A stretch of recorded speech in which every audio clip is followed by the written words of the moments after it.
Hi, everybody. Hello, I'm Ryan. I'm Bethany. And we are Ryan and Bethany Board Game Reviews. And we have a top 10 for you. It is our top 10 favorite games from 2021. Yes, this is the long-anticipated release. Most people did theirs at the end of December, but we wanted to squeeze a few more plays in of different games so we can fine-tune our list a little bit, squeeze a couple more extra games in. But yeah, there's so many great games that came out. So if there's a game that you like, that you're looking for this list and you don't see it, leave it in the comment below so we know to check it out, because we pretty sorry we haven't played it yet because there's just so many games. Yes. Yeah. So we talk about it. We're probably going to remake this list in like 5 years, and then if we do, it'll probably be completely different because of all the new games we have to play that came out this year. Exactly. But before we get to our list, we wanted to do a couple honorable mentions. These are games that we liked, but they just didn't quite make the cut, but we wanted to, basically we just wanted to talk about them anyway. Squeeze them in. Yeah. And so mine was Blockness, and this was just a really fun, simple game. We've taken it on a day, and then it was just, it just looks really cool. It's super easy to teach people, and when we had our convention... Our board game getaway. Yeah, or when we had our board game getaway, this game was basically always on the table. So I feel like that needed to be mentioned, the fact that this game was almost always being played. It didn't quite make my top 10, but it was, I mean, if you recorded plays, this probably would have made my top 10. Right. Yeah. All right, so another one that had just a ton of plays this year from us was A Gentle Rain. This is one that is a very, very simple, cooperative, really chill, relaxing kind of tile-laying game. Our daughters ask for it all the time. Like, at least weekly. So it's one that I couldn't make this list without at least talking about it, even though it's maybe not my personal top 10, but it's one that we just played so much, saw so much playtime this year, and our family at least had to mention it. Yeah. All right, so I will begin, and my number 10 was GRAVWELL, specifically 2nd edition. This was just hilarious.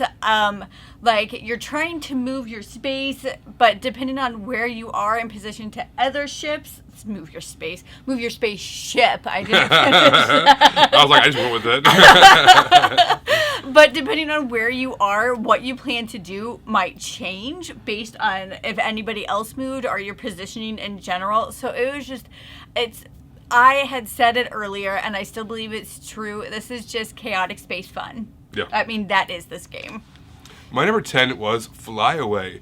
This was kind of a surprise game for us that came out of nowhere that ended up being really, really fun. It was all about the migratory patterns of these birds from Asia. So obviously they travel south for the winter and then back north again, and this is all about their travel south.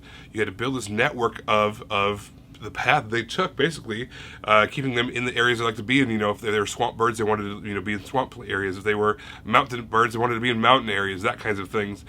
So you're trying to build the most efficient route to get them back to where they want to spend the summertime. It also kind of taught about the endangered species level of these various birds, and that was really kind of an educational point for us as well. And we just like nature and that kind of thing. We're so used to North American birds, to see all these different really, really cool Asian birds was just neat. Yeah, it was really fun.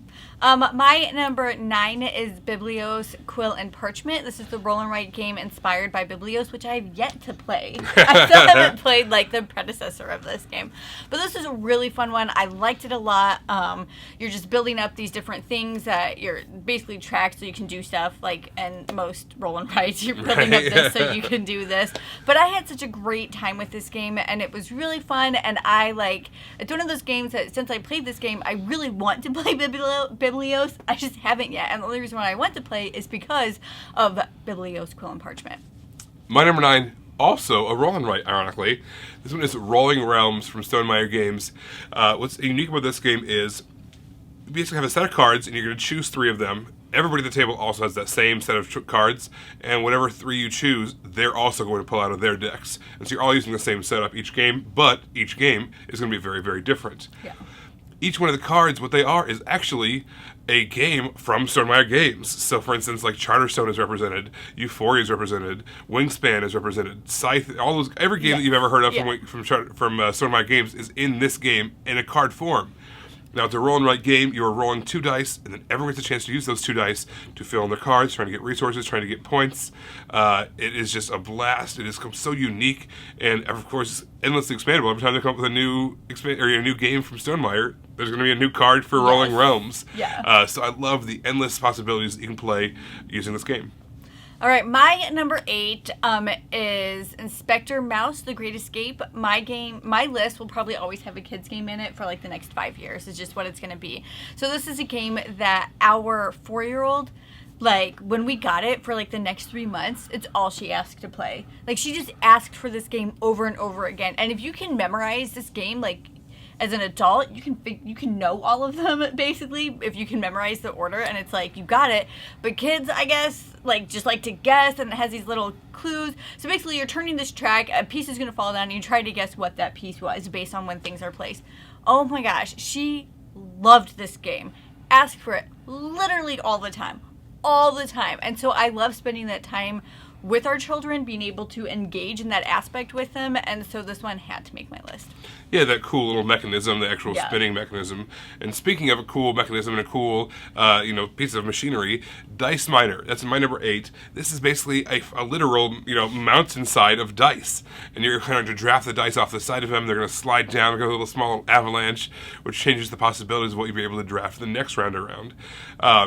It looks cool on the table. The mechanism, the gimmick actually works well as well. You're trying to basically get the most victory points by doing all these minings. It's just a great, fun little game. And it goes by super quick, too. Does not overstay its welcome. My number 7 is Kings of Serbia, and this was a huge surprise for me. I didn't know what to expect with this game. But in this game, it's kind of, it's a deck builder, but it's kind of really different than any other deck builder. So you have these cards, and instead of just playing them, you have actions that you can take, and you place cards in front of the actions depending on how strong you want that action to be. You can also draft new cards, but when you do, they go on top of your deck, so they're the first cards that you draw right away. Well, there's also this middle board where you're trying to explore and do other things. I just was really impressed with this game. This was one of the games to where after I played it, I was thinking about it. Like, I kept thinking about the game after I played it, thinking about wanting to play again, trying this strategy. I wanted to try this instead. That's always a good sign to a game that you're like, your brain is on it. Your brain is like focused on that game. And that was Kings of Serbia. All right, so my number 7, this is Terraforming Mars, the Ares Expedition. This is kind of like the card game simplified version of Terraforming Mars. I was a little skeptical at first because I love Terraforming Mars. Like, it's like, up there for me. And so to simplify it would mean taking things away. And it did. Honestly, I didn't like it as much as the original, but still, a slightly lesser version of Terraforming Mars is still really, really good. In theory, it plays a little bit quicker, and it's a little bit simplified. Still tons and tons of fun. Lots and lots of card combos and engine buildings. You get the same vibes you get from the original game in this shorter package. Yeah. My number 6 is Dollars to Donuts, and this is a game where you're trying to like build donuts together. You're drafting these tile pieces on your board, and you're trying to connect like donuts. But it's fun because they're all in this display, and things get moved down. And the older the donuts are, the cheaper they are because they're staler at that point, obviously. And so I just loved this game. I thought it was super cute. I really liked playing it. I thought it was interesting how this was a tile lay game to where you could go over the board. Do you remember that? It kind of overlaps off of the border, basically. Yeah, because of how you place the tile. So this was a really fun one. All right, my number 6, this is Tiny Epic Pirates. We kind of went on this adventure this past year and a half or so, and we've been going through tons and tons and tons of Tiny Epic games. In fact, all of them up to this point. Tiny Epic Pirates is the 2021 release, and we loved it. It had a pickup delivery mechanism, and it's so hard, I think, to get a pickup and delivery mechanism in a kind of a short, condensed game that still is a lot of fun and still has a lot of options. Yeah. This gave you that option. You kind of had a small little rondelle at the beginning. It was customized to your board and the order in which you could take your actions. You had, of course, building up your crew, trying to fight off these various merchants and steal their goods so you can trade that in for money, and then you can bury that treasure. Just give you the pirate feelings, pirate vibes, but at the same time, this pick up and deliver mechanism that was really, really fun. Yeah. My number 5 is Brick and Mortar, and this is a resource management action selection game. So you have these different shops, and people want different things from these shops, but there's only so many goods that can be had, and so you're trying to get these goods before your opponent gets these goods so you can get the points from that, but you also had to pay utilities at the end of every round. So you still, you needed to make money so you could, pay your bills, but you also needed that money to win. So this was really, really fun. It was definitely a game that you really had to think about while you were playing with it. You couldn't just willy-nilly play. You had to think ahead. You had to plan your moves, which isn't like my strong suit, but I still really enjoyed this one. All right, so my number 5, this is Red Rising. So this is a game where you have a hand of cards, and it has multi-use. You can either play it for its special abilities, or you can hang on to it and try to get the scoring that's on that card. And the scoring is very, very specific. It'll say things like, you need to have in your hand at the end of the game, you'll have that card plus this one other character card that's very, very specific. Or the more red cards you have in your hand at the end of the game, the better it is for you. Or if you have no oranges in your hand at the game, the better it is for you. Or whatever the case is. Each card is different. And it's kind of this very tricky decision point every single turn. Which card do I play? And do I want to play it for the special abilities? Or do I want to hang on to it for the victory points? And just 4 places you can place them. Where you place the card, where you discard it, changes as well. And then you get to draw a card. Where you draw the card from changes your scoring and your victory points as well. So the whole thing is just very, very just chock full of really, really important, meaningful decisions, which I just loved. In fact, I love the theme behind this game so much. It's based off of a book series that I actually want to pick up the book and read it because of how much fun and how interesting this world of Red Rising is. So this is a great one.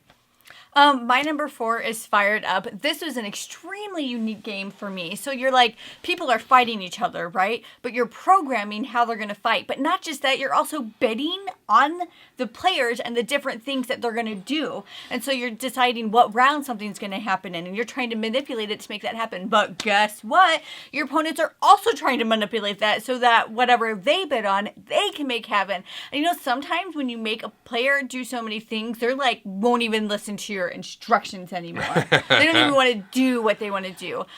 So, oh my gosh, I had so much fun with this. This is a game unlike any other game I have played, and I would definitely look at this one. All right, so number 4 is On the Rocks. This is a game where you are building all these different beverages. You have to get all the right ingredients. You're drafting them. But there's also this chance you're going to spill your drinks. Every time you're grabbing ingredients, you might grab these certain marbles that are going to make you spill your drinks. And it's going to cause you to lose ingredients out of your drinks that you already added in. And you're going to have to go back and add more ingredients back into it to fill it back up again. You're trying to basically fulfill 3 orders of beverages in order to win the game. But there's just so much player interaction combined with drafting these really cool marbles. It looks great on the table. And it plays super, super well as well. This is a game that I think is great. I've said that about, obviously it's my number 4 of the year, but I just love this game. All right, guys, it's finally happened. We synced up on number 3 because we're cute like that. We did. This is the exact same. Yeah. All right, so this is, well, okay, you start. Okay, so this is Vampires Rivals, the Masquerade collectible card. This is Vampire, the Masquerade, Rivals, expandable card game. That's the one. Core set. Yes. Yes. Lots of words in that title. Yeah. Basically, in this game, it's an LCG, or it's an expandable card game, living card game, whatever you want to call it. It's a game where you are building, before the game even starts, your own deck. Yeah. But instead of basically like a CCG, a collectible card game, where there's rare cards, you have to kind of buy packs or try to hunt for these good cards and these better cards and these expensive cards. Not like that. It's all in the game ahead of time. So you're able to pick out the ones you want to build your deck with, and every game you can kind of switch out what you want to use. Kind of trying to make a deck that fits your style of play, that fits your strategy that you want to use. You're trying to basically get all this fame, this glory, trying to take out your players. Yeah. What's really, really fun is this game is called Rivals, Vampire the Masquerade Rivals. What you have at the beginning of the game is you are randomly dealt out someone who at the table is going to be your rival. Yeah. And they may or may not be your rival. Yeah. Like, I might be Bethany's rival, but let's say Matt is Bethany, or is my rival, or whatever it is. Yeah, all sorts of It's not a duel. It's not like a just direct across. Exactly. Yeah. So you get bonuses for when you attack someone it's your rival, which makes it fun. Yeah, this was just a really great game. This is one of the games to where when we were doing all of our top 10s a month ago, we had a list of games that we wanted to play again just for fun that we knew we didn't have to review, and this was like on our list. Like, this is the one we just want to play because we enjoyed it and it's fun. We already reviewed it. We just want to play it because we enjoy it, and I am excited. There's an expansion.